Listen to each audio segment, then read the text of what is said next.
What's up, guys? Game FIFA and All Games here, and we're just gonna jump into this drama scripted Sunday because I didn't have enough time to record this Friday night and upload it on Saturday.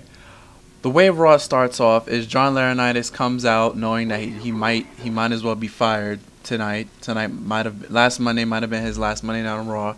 He comes out and makes a big blockbuster announcement for the Elimination Chamber. And the Elimination Chamber main event match is the following superstars are going to be CM Punk, who's the WWE Champion, Dolph Ziggler versus Chris Jericho versus The Miz versus R-Truth versus Kofi Kingston. Now, when I look at this match on the card, I don't see anybody here winning besides CM Punk. And maybe CM Punk. He looks like, the way the storyline is going and the way he's been carrying the WWE title, and he's still #1 in merchandise, I don't see him, WWE, taking the belt off of him. And plus, the obvious people aren't. Kofi Kingston's not winning. I don't think so. R-Truth, I don't think is going to win. The Miz, it wouldn't fit his character for him to win that type of match. Him winning a hard match like this, it really wouldn't fit.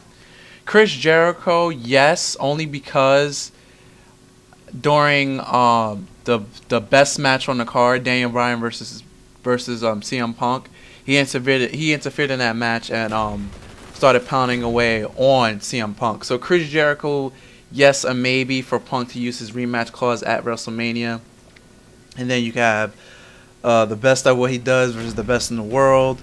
Chris Jericho winning, probably a maybe. Dolph Ziggler, probably a no, but CM Punk, probably a definite yes. But who knows? It's the WWE, anything can happen. And then after that announcement, CM Punk came out and taunted John Laurinaitis with the na na na na, hey hey hey goodbye song, and then that was it for that promo. Other matches on the card that I really enjoyed. Excuse me. I really enjoyed the Kofi Kingston versus The Miz match, even though The Miz got himself...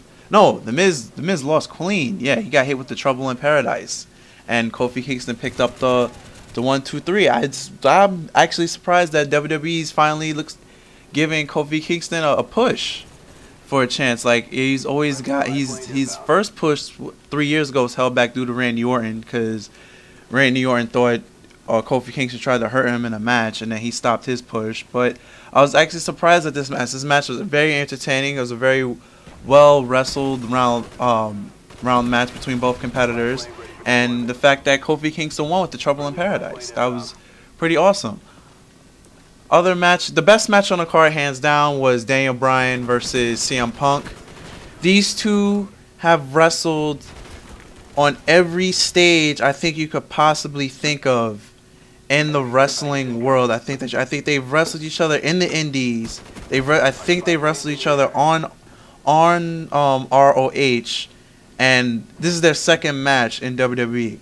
The only stages I don't think they both face each other were they never face each other in TNA. I don't think to my knowledge, and I don't think they wrestled each other in Japan. I could be wrong on that, because I know Daniel Bryan wrestled in Japan once, but I don't know about CM Punk. Guys who know history about the Indies or wrestling in Japan, if I'm wrong about this information, please feel free to correct me. Use the First Amendment and type it in the comment section below. But very best match on the card. Basically a free pay-per-view match. I want this. Basically that is basically the future is now, but this is the future of the WWE. My dream is probably in the next year or two, WrestleMania, I want to see CM Punk versus Daniel Bryan for either the WWE title or the World Heavyweight title, because that match was amazing. But it ended in a DQ due to Chris Jericho interfering and stomping away on CM Punk, which means CM Punk wins by disqualification. I actually like that finish because these two are at the top. These two people are at the top of their game at the moment. So you don't want one of them to lose, because that would slow down momentum. So just have it end in the DQ, and then have CM Punk get attacked because he's supposed to be a face, and Daniel Bryan is supposed to be a heel. But even though Daniel Bryan has no coalition with Chris Jericho, it still works because Daniel Bryan is the heel.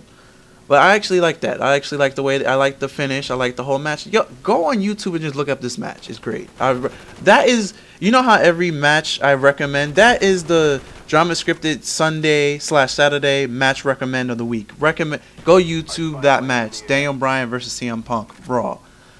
Other matches on the card, Randy Orton versus Dolph Ziggler. This is another great competitors.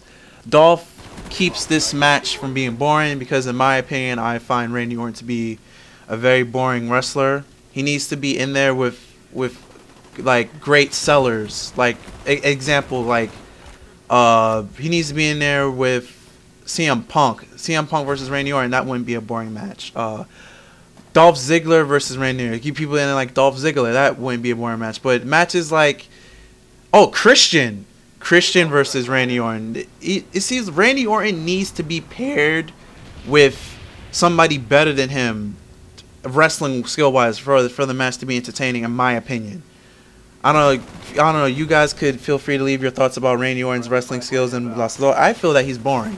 He needs a better wrestler to carry him through his matches, in my opinion. But Dolph Ziggler is the man that made this match, so I enjoyed that match as well. But Randy Orton defeats Dolph Ziggler in that match. Undertaker comes back at the last promo of the show, when Triple H was just about to wish John Laurinaitis on his future endeavors. Undertaker comes out. Now, I'm confused. I don't know if John Laurinaitis still has his job. I don't know if John Laurinaitis is fired. Well, since I don't know, I should say we all don't know. Because he stopped him in mid-sentence, and he was like, due to the fact that you let personal things get in your way of thinking, I'm going to have to let you go. And then Taker comes out. Now, I know he said before that they fired Triple H from the general manager because he let personal feelings get in the way of running his job. Then the Undertaker comes out. So I don't think it would be wise for WWE to have Triple H still be the GM of Raw. Well, be the GM of Raw, because now, since Undertaker's back, that might bring up personal issues between him and Undertaker, and that might get in the way with his job. But we'll just have to wait and see and find out what happens with that storyline. We'll have to wait till next Monday to see if John Laurinaitis still has his job or not. Moving on to TNA. TNA actually threw me for a left turn, and surprisingly, it was watchable.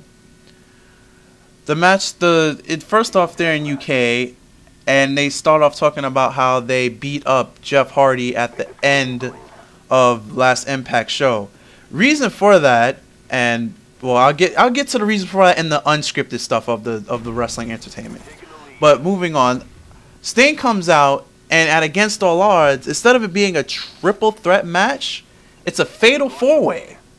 So it's Robert Roode, Bubba Ray Dudley, Jeff Hardy, and Cowboy James Storm for the TNA Heavyweight Championship. I didn't see that coming, to be quite frankly. I thought it was, you've heard me say, I thought it was just going to be a triple threat. It's like, Sting, make it a triple threat. Sting, make it a triple threat. Sting, why are you not saying it's a triple threat? And now it's a fatal four-way. So this will be very interesting to see how this goes. Other big news on TNA. Jeff Hardy couldn't make it to the. This is a little bit of the unscripted side of the wrestling business. The reason why Jeff Hardy wasn't in UK is because since he has pending drug charges of all that drugs that were found in his North Carolina house, you can't leave the country. So due to the fact that he has pending drug charges, Jeff Hardy cannot leave the country. Thus, that's why he wasn't in the UK. And because of that, the writers in TNA was like, let's just have James Storm go through 2 matches. Let's have him face Robert Roode first, and then in the main event, let's have him face Bubba Ray Dudley. And in the first match against Roode, Bubba Ray Dudley came out and when he was going to do for the last call kick, Bubba Ray came out, distracted Roode, and then Roode speared him for the 1-2-3. The final match on the card, the referee got knocked out, and Sting came with a cricket because that's their bat in the UK. Since they don't play baseball, they play cricket. Sting came to be Storm's equalizer, while Roode was Bubba Ray's equalizer. Long story short, the referee got knocked out. Rude tried to slide in the ring to hit James Storm with the title. Sting went in the ring to stop Rude, to back Rude up, and James hit Bubba Ray Dudley with the last Storm pins and went to run 1, 2, 3. Bubba Ray Dudley gets mad and looks at Storm like, hey, how come you didn't help me? Why did you even care about the match? Get through, you should have just helped me regardless. And then that's how TNA ended it. On to SmackDown. Theodore Long comes out and he announces the Elimination Chamber match for SmackDown. And it's Daniel Bryan, who is the champion because he won against the cage match. Cody Rhodes, Randy Orton, Big Show, Wayne Barrett, and Mark Henry. But then Mark Henry comes out and says, no, I want my title match tonight, and he threatens him. Then Theodore Long suspends him, and then when Mark Henry was about to beat him up, Sheamus comes out and bro kicks him. And then that's the end of that. But right after all of that, Cody comes out, and then they have a little 5-minute promo. And then it goes into a match between Cody Rhodes and Sheamus, which was a great, fantastic match. I would also recommend you guys YouTube that match as well. And Sheamus has learned a new finisher. He looks like he gained some experience. I think that move, the finisher he did was called, it's not a Death Valley Driver, so I think it's a Death Valley Slam. I'm not really sure, but that was an interesting and entertaining match. Another entertaining match was the final match, the no disqualification match between Wayne Barrett and Randy Orton. Orton wins that match by RKOing Wayne Barrett twice, once regularly and twice, and then the second one on the steel chair. And then right after the match is over, Theodore Long made some match. We said, Daniel Bryan, you won't have to worry about facing Big Show next week, because Big Show and Daniel Bryan got into a little promo which almost ended in a fight. He goes, you'll have to face that man, Randy Orton. And then he goes, I'm not afraid of giants and I'm not afraid of vipers. And he tells AJ to go in the back and watch what I do. So he goes out and goes screaming, yes, yes, yes, cheering in the ring. And Randy Orton literally won his match. You know, Randy Orton's doing his famous pose in the ring when his hands up in the air and in the corner. And then Randy Orton's looking at him while he's screaming in the ring, going, yes, pointing his fingers up. And Randy Orton has a face like, what in the blue hell is this idiot doing? And then that's how SmackDown ended. On to the unscripted stuff of the wrestling industry. As I mentioned earlier, the reason why Jeff Hardy wasn't in the UK is because of his pending drug charges that police found back in his North Carolina home, I think 2 years ago. So you're not allowed to leave the country if you have pending drug charges. The reason why on the WWE side of things, the reason why Mark Henry got suspended is because 2 weeks ago he hyperextended his knee in the match between Big Show and himself, and he's injured. So he's hyperextended his knee, so he's injured, so he's going to be out for a couple of weeks. I don't know if he'll be back in WrestleMania, and if he is back, we won't know.